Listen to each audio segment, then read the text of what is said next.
ہمارا بینک میں کل لاسٹ لیکچر میں ہم نے بینک، اس کی تعریف اور بینکوں کی اقسام کے بارے میں بات کی تھی.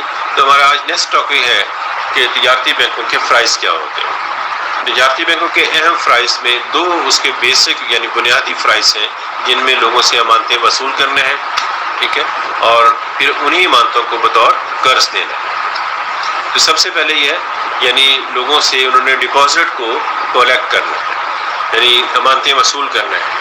لوگ اپنی زائد ضرورت بچتوں کو بینک میں جمع کروا دیتے ہیں اور ضرورت پڑنے پر وہ نکلوا بھی لیتے ہیں. اس طرح یہ رقم محفوظ بھی ہو جاتی ہیں اور دوسری طرف وہ ان پر منافع بھی کماتے ہیں. بلکہ بینک امانتیں عام طور پر مندرجہ ذیل 4 قسم کی ہو سکتی ہیں. بینکوں میں جو ہم ڈپازٹ کراتے ہیں وہ 4 قسم کے ہو سکتے ہیں. ان میں سب سے پہلے ڈیمانڈ ڈپازٹ ہے جس کے ہم طلبی امانتیں کہتے ہیں. یہ بینک میں جمع کرائی گئی ایسی امانتیں ہیں جنہیں امانت دار جب چاہے نکلوا سکتے ہیں. بینک ان پر کوئی منافع ادا نہیں کرتا. ان کو ہم کرنٹ اکاؤنٹ یعنی حساب رواں یعنی طلبی امانتیں کہتے ہیں. کاروباری افراد ہر روز اپنی رقم ان اکاؤنٹس میں جمع کرواتے اور نکلواتے رہتے ہیں. بلکہ بینک ایسی امانتوں کو نہ تو کسی کاروبار میں لگاتے ہیں اور نہ ہی قرضے کے طور پر کسی کو دیتے ہیں.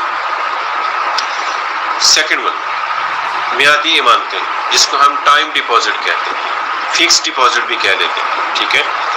ان سے مراد ایسی امانتیں جنہیں مقررہ مدت کے لیے بینک میں جمع کروایا جاتا ہے. ایسی امانتوں پر بینک خاص شرح سود سے سود ادا کرتے ہیں کیونکہ ان امانتوں کو جمع کروانے والے مقررہ حد سے پہلے نہیں نکلوا سکتے.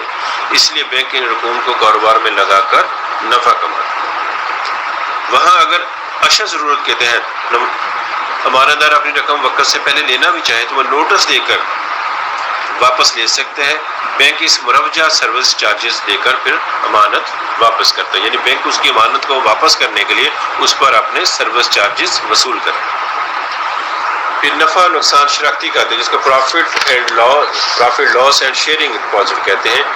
یہ ضیاء الحق کی گورنمنٹ کے دوران شروع کیے گئے تھے، یعنی حکومت پاکستان نے 1 جولائی 1981 سے اور 1 جولائی 1981 سے بلا سود بینکری نظام نافذ کیا. لہٰذا بینک میں میعادی اور غیر میعادی کھاتے نفع نقصان کی شراکت کی بنیاد پر کھولے جائیں.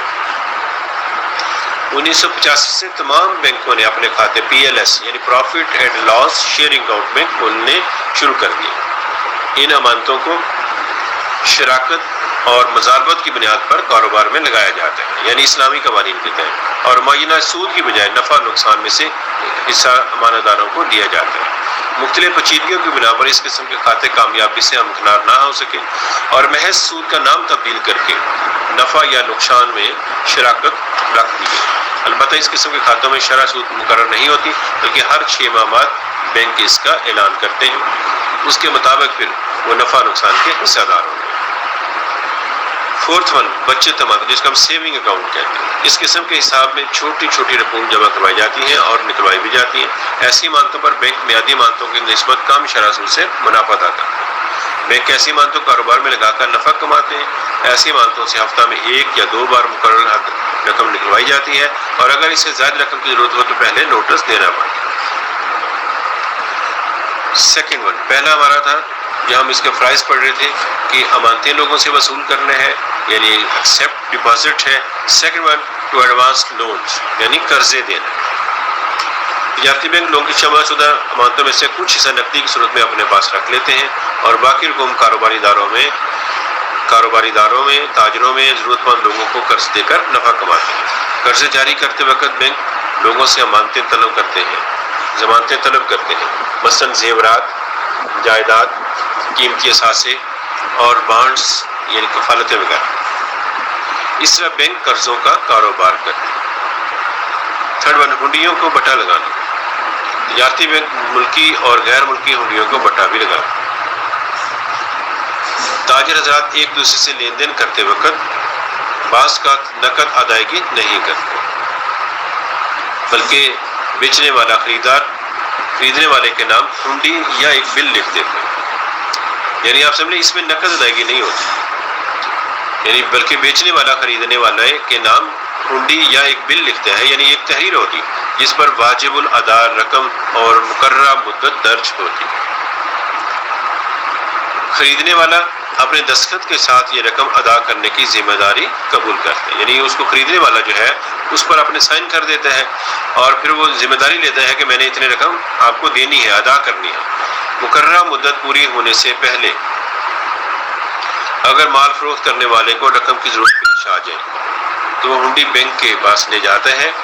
بینک سود کی رقم کاٹ کر باقی رقم ادا کر دیتا ہے.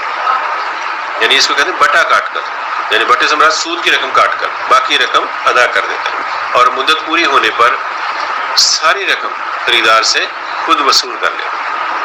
بلکہ ہم یہ کہہ سکتے ہیں کہ وہ خود اس کی ادائیگی کر دیتا ہے. بینک کے قرض دینے کے اس طریقہ کار کو ہنڈیوں کو بٹا لگانا بھی کہتے ہیں.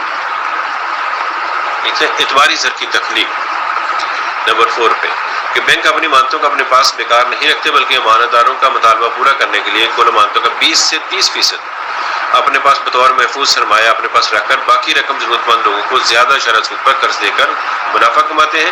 قرض لینے والا عام طور پر نقد رقم نہیں لیتا بلکہ چیک کے ذریعے رقم منتقل ہوتی ہے. اس سے ایک نئی امانت بینک کے پاس آ جاتی ہے. ہر نئی امانت کی بنیاد پر بینک امانت سے کئی گنا زیادہ قرضہ جاری کر سکتے ہیں. بینکوں کے قرضہ جاری کرنے کے اس عمل کو ہم اعتباری زر کی تخلیق ہے. زر کی بحفاظت منتقلی ہے.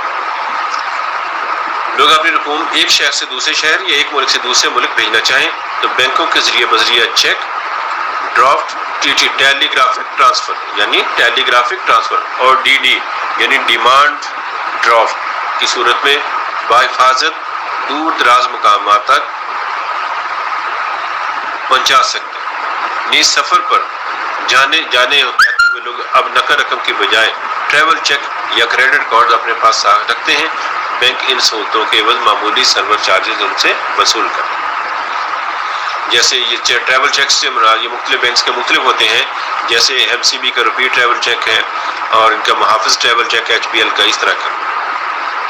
پھر لاکرز کی سروسز بھی دیتے ہیں. یعنی قیمتی اشیاء جو ہوتی ہیں ان کا محافظ بھی ہوتے ہیں. لوگ اپنی قیمتی دستاویزات، زیورات، دیگر قیمتی اشیاء بینکوں کے لاکرز میں رکھتے ہیں. یعنی وصیت نامے وغیرہ بھی. بینک ان اشیاء کی حفاظت کا ذمہ دار ہوتا ہے اور یہ اشیاء گھر کی نسبت بینک میں زیادہ محفوظ رہتی ہیں اور چوری یا خربد ہونے سے بچی رہتی ہیں. بینک اس خدمت کے بدلے ان سے معمولی سا معاوضہ لیتے ہیں. ایجنسی کی خدمات ہے.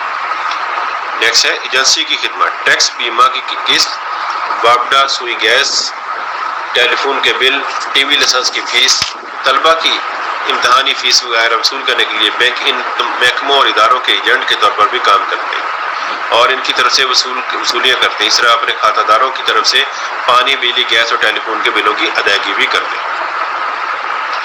آسان اعلی مبادلہ. لین دین کرتے وقت لوگ بڑی بڑی ادائیگیاں اور وصولیاں نقد رقم کی بجائے بذریعہ چیک وصول کرتے ہیں.